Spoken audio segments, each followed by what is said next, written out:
नमस्कार। आज के इस एक्सप्लेनर में हम एक बहुत ही शानदार सफर पर निकलने वाले हैं। हमारा लक्ष्य बिल्कुल साफ है, राजस्थान के भूगोल और इतिहास के उस फाउंडेशन को गहराई से समझना जो हर एग्जाम और नॉलेज के लिए एकदम क्रूशल है। एक ऐसा राज्य जो अपने आप में पूरी एक दुनिया समेटे हुए है। तो चलिए आज इस राज्य की रग-रग को डिकोड करते हैं। तो आज का हमारा एजेंडा कुछ इस तरह रहेगा। हम ऐतिहासिक नामकरण से शुरू करेंगे, फिर विश्व और भारत में इसकी स्थिति, अक्षांशीय और देशांतरीय विस्तार, राज्य की सीमाएं और अंत में इसके राज्य प्रतीकों पर बात करेंगे।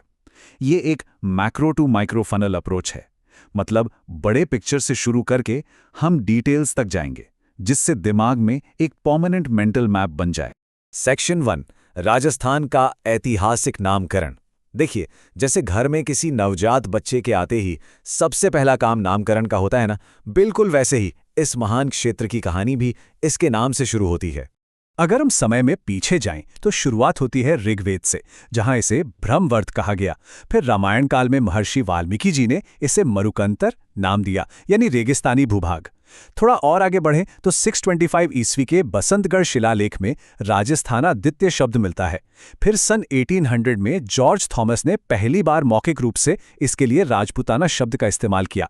लेकिन जो सबसे दिलचस्प नाम है ना, वो दिया कर्नल जेम्स टॉड ने, जिन्हें प्यार से लोग घोड़े वाले बाबा भी कहते थे।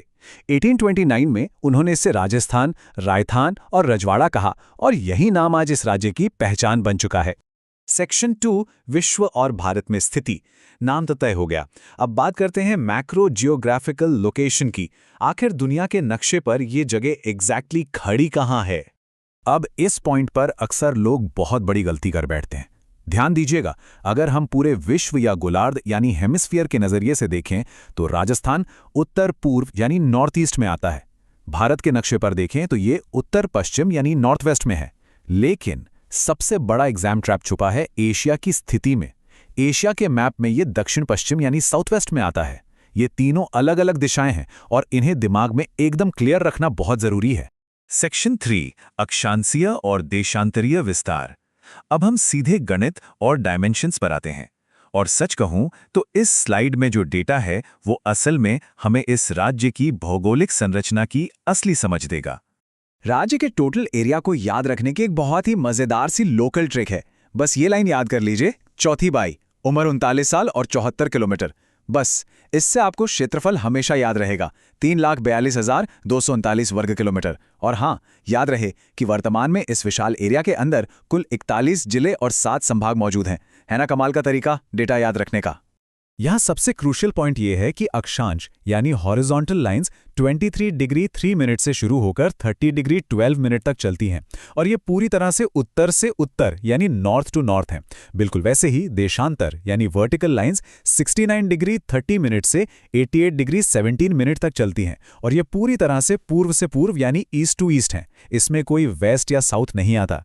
यही बात साबित करती है कि ये राज्य ग्लोबली नॉर्थ ईस्ट गोलार्ध में स्थित है।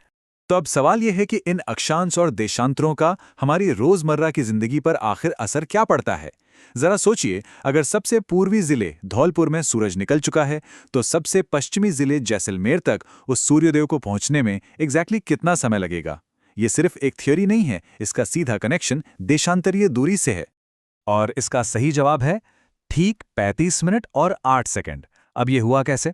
देखिए, सूर्य के प्रकाश को एक देशांतर पार करने में लगभग 4 मिनट का समय लगता है, और राज्य का कुल देशांतरीय अंतर 8 डिग्री 47 मिनट है।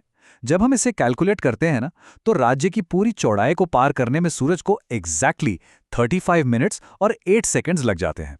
ये भूगोल और गणित का बिल्कुल परफेक्ट कॉम्बिनेशन है।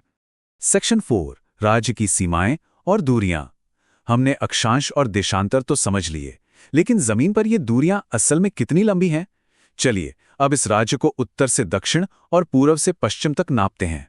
उत्तर से दक्षिण की कुल लंबाई है 826 किलोमीटर, जबकि पूर्व से पश्चिम की चौड़ाई है 869 किलोमीटर। अब इसे याद रखने का एक बड़ा सीधा सा लॉजिक बताता हूं। आमतौर पर पूर्व से पश्चिम का सफर तय करना हमेशा थोड़ा ज्यादा लंबा और थका देने वाला लगता है, इसीलिए ये 869 किलोमीटर वाला नंबर हमेशा बड़ा होगा। और अगर कोई आपसे इन दोनों के बीच का एकदम सटीक अंतर पूछ ले, तो ये नंबर हमेशा याद रखिएगा, 43 किलोमीटर। राज्य की चौड़ाई उसकी लंबाई से ठीक 43 किलोमीटर ज्यादा है।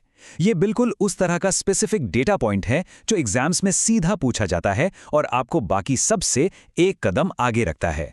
अब अपनी नॉलेज को नेक्स्ट लेवल पर ले जाने के लिए हम इन विकर्ण यानी डायगोनल मेजरमेंट्स को भी देख लेते हैं। उत्तर पश्चिम से दक्षिण पूर्व तक की दूरी 850 किलोमीटर है और दक्षिण पश्चिम से उत्तर पूर्व तक 784 किलोमीटर। राज्य के ज्योमेट्रिक शेप को गहराई से समझने के लिए ये फैक्ट्स बहुत ही शानदार हैं।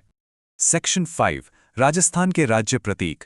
चलिए, दूरियां और गणित अब बहुत हो गया। अब हम इस एक्सप्लेनर के सबसे कलरफुल और जीवंत हिस्से में एंटर कर रहे हैं, यहाँ के प्राकृतिक और सांस्कृतिक प्रतीक। ये सिर्फ नाम नहीं है, ये यहाँ की मिट्टी और हवा में रचे बसे हैं। फटाफट देखते हैं। राज्य का पेड़ है खेजड़ी, जिसे रेगिस्तान का कल्प वृक्ष माना जाता है। राज्य पक्षी है वो शर्मीला सा गोडावर्ण। राज्य पुष्प है रोहिड़ा, जो चैत्र के महीने में खूब खिलता है। और अगर राज्य पशु की बात करें तो पहले वन्य श्रेणी में सिर्फ चिंकारा था, लेकिन बाद में पालतू और पशुधन श्रेणी के अंदर ऊंट को भी इस लिस्ट में जोड़ दिया गया। अब आते हैं सांस्कृतिक पहचान पर। राज्य का नृत्य है मशहूर घूमर, लेकिन क्या आपको पता है कि यहाँ का क्लासिकल डांस कौन सा है? वो है कथक। राज्य का खेल बास्केटबॉल है और राज्य गीत, जिसे सुनते ही एक अलग सी फीलिंग आती है, केसरिया बालम आओ नी पधारो न्हारे देश। ये सारी चीजें मिलकर इस राज्य की एक बहुत ही वाइब्रेंट एनर्जी क्रिएट करती हैं। लेकिन टॉपिक खत्म करने से पहले आपके लिए एक ट्रिकी सवाल। इस राज्य में अनगिनत बोलियां हैं, मारवाड़ी से लेकर शेखावाटी तक। लेकिन क्या बता सकते हैं कि यहाँ की ऑफिशियल स्टेट लैंग्वेज यानी आधिकारिक राज्य भाषा कौन सी है? तो यहाँ सबसे क्रूशियल पॉइंट ये है कि आधिकारिक राजभाषा हिंदी है।